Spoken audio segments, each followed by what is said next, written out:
or affected the family's ability to be a partner in education along with the school. And in that way, they could press certain community reforms and changes under the guise of education. But I'm sure that were we to see the wisdom of devolving power to communities, we could figure out any number of ways of self-organizing. Sir? I'm just wondering about blogging. My experience with blog associations has been quite negative, that they've spent most of their time thinking up ways to harass homeless people. So I'm just wondering if you think blog associations with more power would improve their egalitarianism, or get something else to think about maybe, or do you think they're likely to I think that sort of not concentrate on the worst? The motive to clean up your block from homeless people is a very reasonable one. And what you've got to examine there is what is the cause of that homelessness, and where does it lie, and what failed government is producing the problem of the homelessness. It's certainly not the job of the block association to solve that problem. And it is perfectly reasonable for homeowners, citizens in a particular area, not to want unpleasant things in that area. But don't blame the block association for that. Well, except in terms of the carbon footprint, the homeless people they're better by several times. It's not relevant. It's just not. Yes, sir. Sorry, yes. Can you hear me? Okay. Derek Jensen also says one of his favorite things to do is to bash hope. I was wondering if you could expand a little bit, because I also think it's not a good idea to be hopeful, that it leads to inaction, and I'm wondering if that's your idea about hope as well.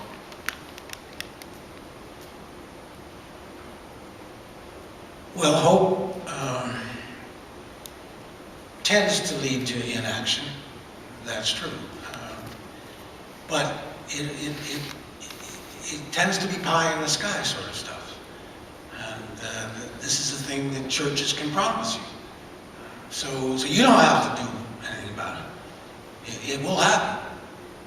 That's the danger of that. Derek Jensen and I share at bottom a fundamental distaste for Western civilization and a belief that ultimately what would be the best thing for the human race if we were to go back to living some kind of primitive life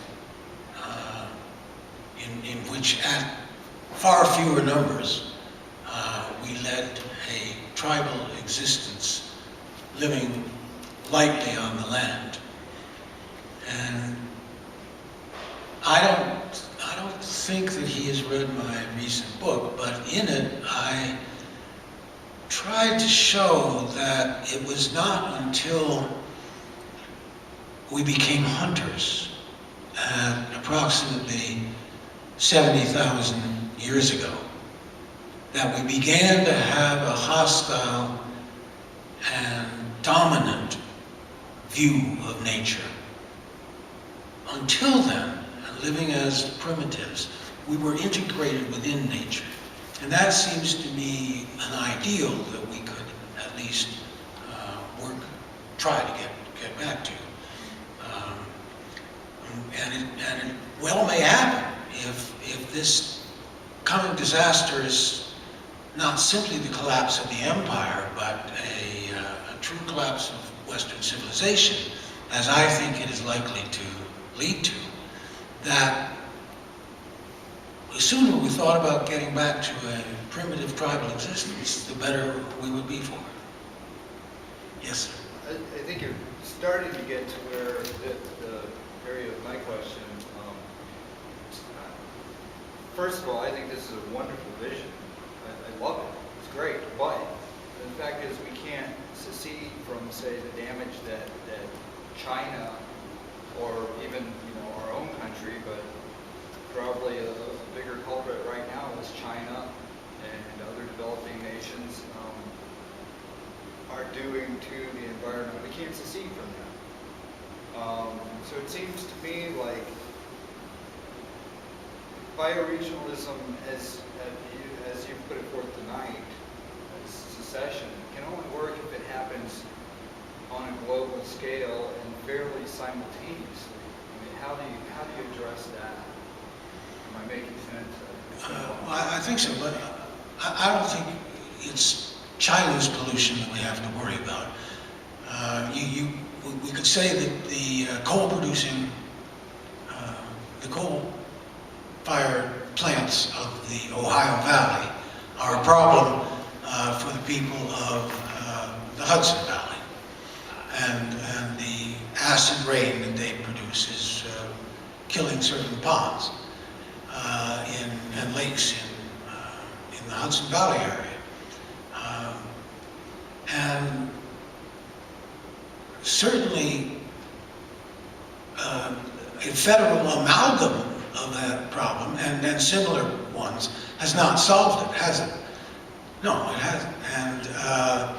And so one could imagine that if there were a self-conscious bioregional Ohio Valley, that it would not succumb to the kinds of federal blandishments that allow those coal plants to exist and allow coal to be gathered and delivered to those plants, which is all under a federal scheme that is meant to benefit those plants, some of whom there and in Illinois have been very big donors to the man who is in office today and who will serve those very big donors. He keeps talking about clean coal. Well, what that means is we're going to keep using the coal that we got, and it's dirty, and we're going to hope that somebody will invent clean coal someday, or sequestration of the pollution. But in order for, that would mean that the local areas wouldn't be able to solve all problems if they were empowered. But they could at least address some of the issues locally. And with a bioregional conscience, they would understand that they cannot destroy the air and the waters of their or their neighbor. And certainly at a federal or international scale, the solutions to those problems are not coming. And I don't see that they ever will be, for the reasons I've already mentioned. And getting there to be empowered Ohio Valley, or say some place in the West where water needs to be addressed at a local level. Getting for those places to be empowered will take some time in doing, but you can see that that is a way to begin to address environmental problems that are not otherwise being addressed. A self-conscious bioregion would not do anything that would destroy the short-term or the seventh generation term of its local lands and waters and species. And one would hope for that vision to take hold and for people to have control over as much of their environment